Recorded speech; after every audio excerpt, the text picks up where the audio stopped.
Welcome into my worst of beauty for 2024 video. I did do one of these videos earlier this year. I did it sometime like at the end of June, beginning of July, to talk about all the stuff that I had tested in the first part of the year that I thought were absolutely horrendous and you should stay away from them. So I'm not going to combine them in these videos. You guys, if you have not seen that video, I will link it in the description box. I do go over 19 different products that I think were the worst of beauty for 2024 so far. This is going to be a video covering all the products that I've tested since then through the end of the year. It is a much smaller lot. I only have 8 items to talk about in today's video. I'm sure there are a ton of creators out there that are posting a ton of different products because this is the time of year where we're all out here just posting our worst and best of beauty for 2024. I also do have my best of beauty for 2024 up on my channel. If you guys are interested, I will also link that in the description box in case you guys are interested in seeing that video. There are a lot more products in that video, 19 to be exact, and 27 from the very first video that I did for the best of beauty for 2024 so far. I try and be very specific and curate the stuff that I think deservedly needs to land in the worst of beauty for me, and not just because I didn't like the formula, because there are plenty of things that I just don't like that other people love. I think these are just poor performing products and really don't bring anything extra to the market, or they could have stayed in quality control a little bit longer and we would have all been better for it. From this lot, there are some drugstore releases and then the rest of them are high-end releases. Nothing here from luxury. I did have a bunch of luxury brand in my best of beauty, so again, if you guys are interested in checking that out, I will link it in the description box. I'm sorry, I absolutely love you guys. I love all of you that watch my videos, but I refuse to put these products back on my face. However, I do show cutaways trying to demonstrate just how poorly these perform even in my swatches and my close-ups. So if you guys aren't currently subscribed to my channel, I'd love to see you subscribe, you guys.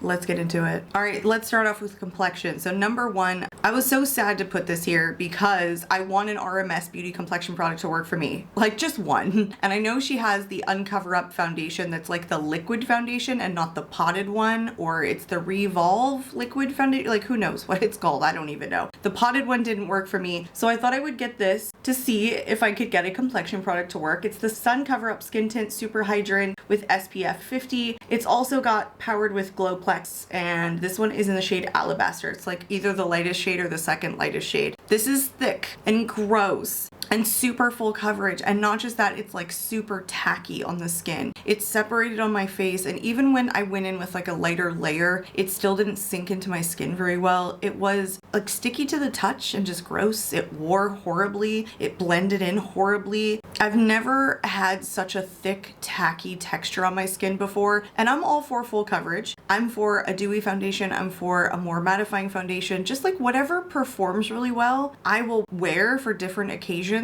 This was just so bad. And I do mean that in like the worst way. How freaking awful I thought this was. And if you guys, if this works for you, that's fabulous. I have like the smallest pores ever. They're basically non-existent. So if you give me a thick foundation, it is not going to sink into my skin. It is literally just going to stay there. It's going to separate. So this is not for me, but I also don't know who the hell this is for, because this just, the consistency was just gross feeling on the skin. So I highly recommend you stay away from this product if you're thinking about picking it up. I actually held onto the box so that I can pass this along to somebody else, because I've used it twice and I mean, it's good still. I mean, like somebody else might love it. My sister, full coverage, even drier foundations tend to work for her, so this might be something that works well for her. All right, moving on. I have to do this and I'm really sad because I wanted this to work. It's the Turn Up the Base Full Beat Liquid Foundation from One Size. I think even in my review I said that this wasn't bad, but this is again very freaking thick on the skin, and I feel like I hear people say that they do like this product if they're more oily or combo skin and they like a more full coverage mattifying foundation. This again was just so thick. It gets streaky on the skin. It doesn't sink in. Like every product that just sits on top of my skin, I think like, how does it work for people? I don't understand that. I can't get it to work for me. I don't like the way it feels. I don't like the way it wears. I think it even gets drier as the day goes on. Like in my wear test of this, it's just like emphasizing the hairs on my face because it's so freaking dry. I hated it. I absolutely hated this. I think I again kept the box for this one because I'm also going to pass this one along because it does not work for me in the slightest. If you guys have a similar skin type or foundation preference as me, no.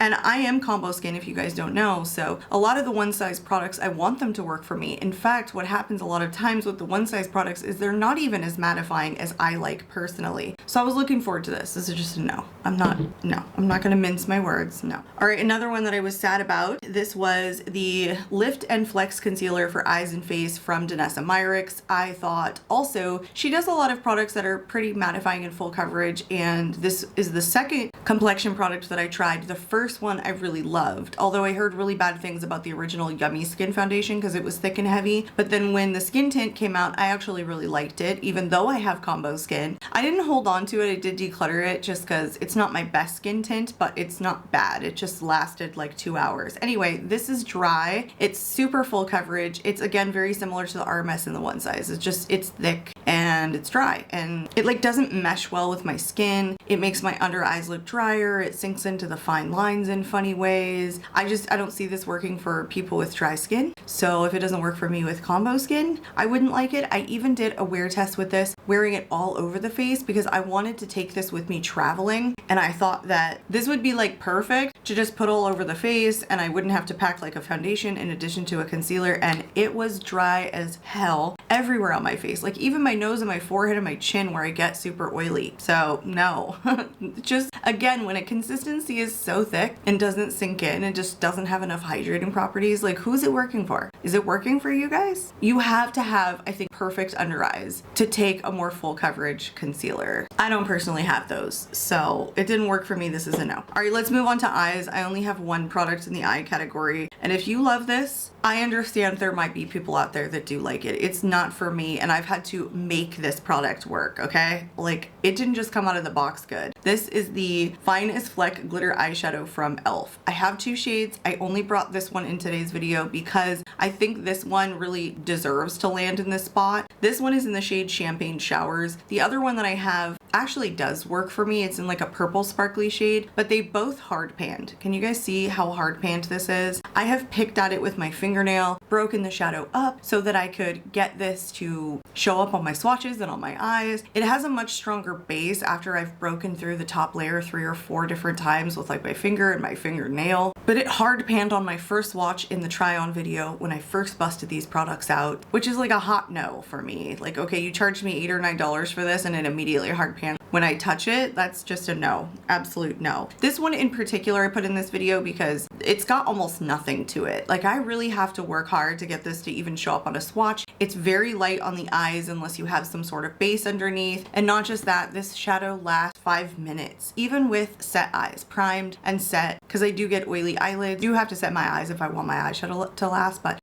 I know there are people out there that love this and even in this shade, but the hard panning is a formula problem, not a me problem. And also, it not lasting very long is also its problem and not my problem. The fact that it's so light, I just don't even think it's worth the $8 or $9 that this costs is my problem, and I get that. So this might work for some people, and I do like the other shade, although it is hard panned, and like to get it to show up on my eyes, I like scrape the top when I use it. So there you go, guys. All right, let's move on to some cheek products. The very first one that I have is from Huda Beauty. This is the blush filter, and this is in Strawberry Cream. This is a liquid blush. First off, let's talk about the packaging. This doe foot applicator is the tiniest freaking thing ever. How do you even apply this to your hand if you're somebody who likes to pick it up with a sponge? And definitely, how are you applying this kind of dry liquid formula to the cheeks without it looking super patchy? And that's my problem. I can't even build it up enough without dipping back into the bottle 3, 4, 5 times to get enough on my hand to pick it up with a brush. And then when I do, it kind of sticks where you put it. It does not blend out well. It just doesn't have that very blendable quality about it. And it's so dry of a liquid formula, it's almost like a cream. It feels just like a cream to me, so I'm even surprised it's a liquid blush. I mean, maybe we're just like using those terms lightly at this point. I don't know.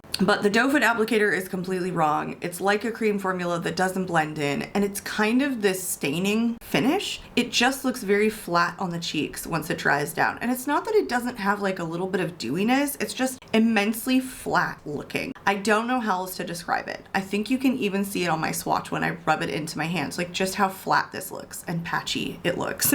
And that was literally just me rubbing it in with my hand, like nothing else. No frills, no phony nothing. I love the way that it smells. It smells like strawberries and cream, just like the shade name, but I think this is better for the lips. It is like a cream lipstick. That's what it feels like, a soft matte cream lipstick. And it works well for that, even though that's not what it was designed for, like her launches last year. But I only held on to this to to talk about in this video because it's not even good enough to keep as a lip product, or I have enough lip products, I don't need this. It didn't outperform some of my lip products or like favorite cream lip product formulas, so it's not worth keeping for either. All right, another cheek product. I'm so sad to put this in this video. This is a brand that I love and winds up in my best of beauty all the time. I think it did even earlier this year, but this was very similar to the Huda. This was the KARIM Blurry Blush. I love KARIM too. This one is in the shade Dope. This is actually a cream blush in kind of a liquid style. It's kind of similar to the Say formula in that it's just really thick and goopy, and a lot of people love the Say formula. I'm personally not a fan. I don't know how anyone gets that to blend in really well. This is kind of the same thing as the Huda, is that it's just so creamy and so dry and thick that it doesn't blend in evenly and kind of looks flat on the cheeks, and because it doesn't blend evenly, it just looks splotchy. So no, just again, not a fan. So sad because I think I would have loved a KARIM cream formula like in a compact or something else, and I'm surprised because KARIM usually knocks it out of the park with their releases. There's like just nothing from the line that I don't like except this. Pass, pass, pass, pass. All right, this atrocity here was a limited edition. The next ones are both limited edition. This is the lip and cheek oil from Clinique in Black Honey. So I don't know if this is still being made because it was a limited edition release, but let's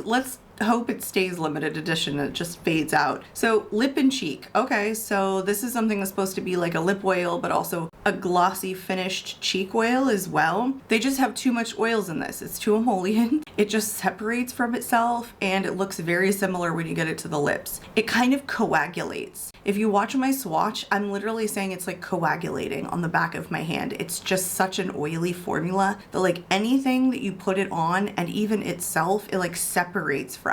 So when you put it on the lips, it's super streaky. When I swatch it, it's really streaky, and the longer it sits on my hand, the more you can see it like separate from my skin. Just too many oils in this. I don't like it. I haven't tried it on the cheeks and I never would. I think that would just be a sticky hot disaster. So even though I love Black Honey and Clinique is famous for Black Honey, this was a no for me. They need to go back to the lab on that one. All right, the very final one is the O Face Shimmer Balm in the shade Perfection from e.l.f. I'm all about a shimmer balm. I love shimmery lip products. It doesn't matter what formula they come in. I'm obsessed with them all. And usually it's the packaging, you know, the bullet style itself having a ton of different shimmers on it. But I am critical of the fact that you probably charged a little bit extra, or you went out of your way to make something that's shimmery that doesn't show up on the lips. So this one doesn't really have the sparkles too much embedded in the bullet. And so you do get like a tiny bit that kind of shows up on the swatch, but like nothing that translates to the lips. It's almost like maybe a little bit metallic even in certain light on a swatch, but it doesn't translate that way to the lips. And I also think that it's your standard like chapstick formula that you can get from the drugstore. There's nothing spectacular about this formula. It was so meh that I feel like I had to throw it in this video because it just stood out to me. It was also something I had like hyped out in my mind, like as something that I was really gonna enjoy. While some of the sparkles translate again to the swatch, they're just like non-existent on the lips. Yeah, and it's basically like an overspray, which I feel like is bullshit. They're just cheating when they throw an overspray and call it a shimmer balm when it's not shimmery shit once you swatch it the first time. So anyway,